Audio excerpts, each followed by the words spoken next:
Break کے بعد دوبارہ حاضر ہیں، اپنی گفتگو کو ڈاکٹر نور سے آگے بڑھاتے ہیں. جی ڈاکٹر صاحب. دیکھیں میں آپ کے اس سے پہلے پروگرام میں بھی میں نے کہا تھا کہ میں ایک ڈیولز ایڈوکیٹ کا رول ادا کروں گا. اس دفعہ میں آپ سے یہ کہتا ہوں کہ میں ڈیولز ایڈوکیٹ کا رول ادا کروں گا. اب میں پیشنٹ کا لواحقین اٹینڈنٹ بن کر کے آپ سے کہہ رہا ہوں کہ ڈاکٹر صاحب آپ نے ہی تو کہا ہے کل نفس ذائقۃ الموت، تو آپ بھی موت کا مزہ چکھیں، آپ کی موت کا مزہ اس طرح لکھا ہے. Getting my point? مرنا سب نے. ڈاکٹر صاحب آپ گولی سے مریں گے کیونکہ میرا باپ مر گیا. دیکھیں آپ اس کو اگر ڈیٹیچ کر لیں اس سچویشن سے کہ کیا سچویشن ہے. ڈاکٹر صاحب نے تو خود کہا ہے کل نفس ذائقۃ الموت. ہو سکتا ہے ڈاکٹر صاحب کی جو ہے موت جو ہے وہ گولی سے اور میری گولی سے ہو کیونکہ میرا باپ جو ہے مر گیا. ہم اس ڈیٹیل میں نہیں جا رہے کہ ایک پروسیس کیا ہوتا ہے. اگر ہم سائیکیٹریکلی ایویلویٹ کریں تو ایک جو ڈیمائس ہوتا ہے یا ڈیزیز ہوتا ہے یا گریو ریئیکشن ہوتا ہے آدمی کا، سب سے پہلے ریئیکشن ہوتا ہے ڈینائل کا. ڈینائل ہوتا ہے سب سے پہلا امیڈیٹ ریئیکشن ہوتا ہے ڈینائل. یہ نہیں ہو سکتا، نہیں ڈاکٹر صاحب باڈی گرم ہے، ڈاکٹر صاحب سانس چل رہی ہے، ڈاکٹر صاحب آپ دوبارہ دیکھیں کہیں ایسا تو نہیں ہے کہ آپ نے غلط کہہ دیا ہو. یہ ڈینائل. اس کے بعد جو ہے وہ ایگریشن آتی ہے. یہ کیا ہو گیا؟ مطلب زندگی بھر اس پیارے کا میں چہرہ نہیں دیکھ سکوں گا. مطلب یہ ایگریشن کا یہ سائیکیٹری نے ڈیفائن کی ہے یہ ساری چیزیں. ایگریشن ہوتی ہے اور اس کے بعد جو ہے ڈپریشن کے فیس آتا ہے جو کہ بعد میں آتا ہے.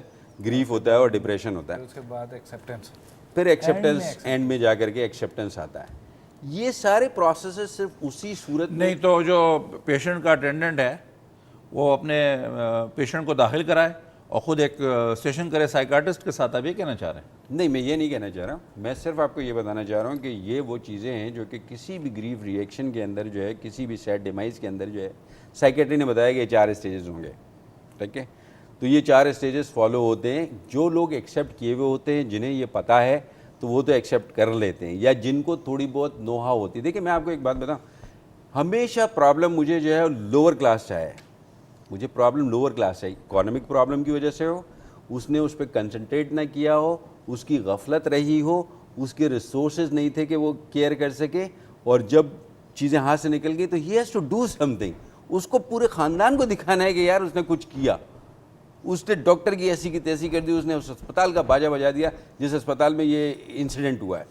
نہیں خیر یہ تو ایک غلط کانسیپٹ ہے کہ اگر مریض اسپتال میں گیا تو مر نہیں سکتا. اگر اس طرح سے ہوتا تو میرے خیال میں کوئی مرتا ہی نہیں. یہ تو ایک غلط کانسیپٹ ہے. یہ اصل میں بیسکلی ڈاکٹر صاحب اگر دو میں یہ سمجھتا ہوں 2 طریقے ہونا چاہیے. ایک اکنامیکل کاؤنسلنگ ہونا چاہیے جو کہ اسپتال کی یا کلینک والوں کی ذمہ داری ہے، وہ ان کو اکنامیکل کاؤنسلنگ کریں کہ جی یہ اخراجات ہیں آپ کے. اور ایک ڈاکٹر کی ذمہ داری ہے، اور ڈاکٹر کی یہ بھی ذمہ داری ہے کہ وہ اپنے پیرامیڈیکل اسٹاف کو پابند کرے کہ وہ مریض کے متعلقین کے ساتھ اپنی نالجیبل گفتگو ڈسکس نہ کریں. کیونکہ ایک نرس جو ہے، معاف کیجیے گا معذرت کے ساتھ، نرسوں کا جو سٹینڈرڈ ہے یا جو پیرامیڈکس کا سٹینڈرڈ ہے وہ آپ کو بہت اچھی طرح سے پتہ ہے کہ ہم کہاں کھڑے ہیں. وہ بیٹھ کے اگر ڈاکٹر صاحب نے غلطی سے اسپیلنگ غلط لکھ دی روانی میں تو غلط اسپیلنگ کی کاپی کر لیتی ہے. وہ اس کی نالج ہی نہیں ہوتی یہ میڈیسن ہے کیا. تو اس کو کوئی رائٹ نہیں ہونا چاہیے. اور مریض کے متعلقین کی بھی ذمہ داری ہے کہ وہ نرسوں سے یا دوسرے جو پیرامیڈکس اسٹاف ہیں ان سے مریض کی کنڈیشن نہ پوچھیں. یہاں پہ تو قضا کلامی کی معافی یہاں پہ میں البتہ یہ کہوں کہ سر مریض کے لواحقین کو بھی سمجھنا چاہیے. ایک فلمی سچویشن یا فلم کے اندر ICU کے اندر مریض جاتا ہے، ٹھیک ہو جاتا ہے، اٹھ کے باہر آ جاتا ہے، اور حقیقی زندگی میں زمین آسمان کا فرق ہے. یہ جو چھوٹی چھوٹی نالج ہے جو غلط طریقے سے لوگوں کو ادھوری نالج ملی ہوئی، جو ادھر کی بات ادھر کی بات جو تھوڑی تھوڑی لے کے اور وہ پھر ڈاکٹر پہ اٹیک کرنے کے لیے آتے ہیں، اس کا بھی تو کوئی حل ہے. اب جیسے میں ایک انٹینسو کیئر کے اندر بیٹھا ہوا ہوں، مریض کو وینٹیلیٹر یا مصنوعی سانس دینے کا عمل 1 صدی پرانے سے زیادہ ایڈوانس ہوا ہے. اس سے پہلے سے ٹھیک ہے اتنے اس علم میں ترقی نہیں تھی، لیکن اس کا مطلب یہ نہیں آج بھی لوگ جہاں وینٹیلیٹر کی بات کرتے ہیں اس کے لواحقین لڑنے آ جاتے ہیں. اس کا مطلب ہے آپ نے مار دیا مریض. اس کا مطلب ہے مریض ہمارا مر چکا ہے، آپ کیوں اس کو مصنوعی سانس دے کے رکھنا چاہ رہے ہیں. حالانکہ وہ یہ نہیں دیکھتے کہ اسی طریقہ کار سے کتنی جانیں بچتی ہیں. یہ تھوڑی کہ یہ ایک مصنوعی سانس کا عمل جو ہے اگر آج سے 10 سال پہلے اس کا فرٹیلٹی ریٹ جو ہے وہ 50% تھا تو اس کا مطلب ہے اب بھی 50%. لیکن ڈاکٹر صاحب وینٹیلیٹر پر ڈالنے سے پہلے مینجمنٹ والے بلا کے اس کو کہتے ہیں بھائی بات یہ آپ کے مریض کو وینٹ پہ ڈالیں گے اور 20,000 روپے روز کا خرچہ، وہ اس خرچے کو بھی کیلکولیٹ کر رہا ہوتا ہے. سب بات آپ دیکھیں، خرچہ کیلکولیشن اپنی جگہ، لیکن اس سے پہلے ایک کنسنٹ دینا. میں آپ کو یہ بتا رہا ہوں جو سر کنسنٹ دینے کے حوالے سے ہی بات کروں نا، تو اس میں آپ ایک پیشنٹ کو وینٹ پہ جب ڈال رہے ہیں تو اس کے اٹینڈنٹ کو ڈالنے سے پہلے آپ بتا دیتے ہیں کہ یار اس نے کہا کہ 5 دن ابا زندہ رہ گئے تو 1 لاکھ. تو وہ سوچتا ہے میں 1 لاکھ کہاں سے لاؤں گا، اب وہ ڈاکٹر سے بحث شروع کر دیتا ہے. یہ بھی تو ریزنز ہیں. ہاں لیکن بات یہ ہے سر جو افورڈ کر سکتا ہے میں اس کی بھی بات کر رہا ہوں، وہاں پہ بھی یہ بات آتی ہے، میں یہ نہیں کہہ رہا ہوں. اور دوسری بات آپ نے جب بات کی، میں بالکل حامد کی بات سے ایگری کروں گا، یہ اسکیپ گوٹ ہے. آپ بھی بالکل صحیح کہہ رہے ہیں کہ جس وقت یہ کیلکولیشن آتی ہے کہ یار ایک آئی سی یو میں، پرائیویٹ ہاسپٹل کے آئی سی یو میں جائے گا اور 25 سے 30,000 روپے جہاں میں اس وقت کام کر رہا ہوں اور دوسرے ہاسپٹل میں 50 سے 70,000 روپے کا پر ڈے کا ایکسپینس آئے گا، تو سر میں افورڈ نہیں کر سکتا. میں اپنی بات کہہ رہا ہوں کہ میں اس کو جو ہے 2 دن سے 3 دن سے 4 دن سے زیادہ جو ہے افورڈ نہیں کر سکتا.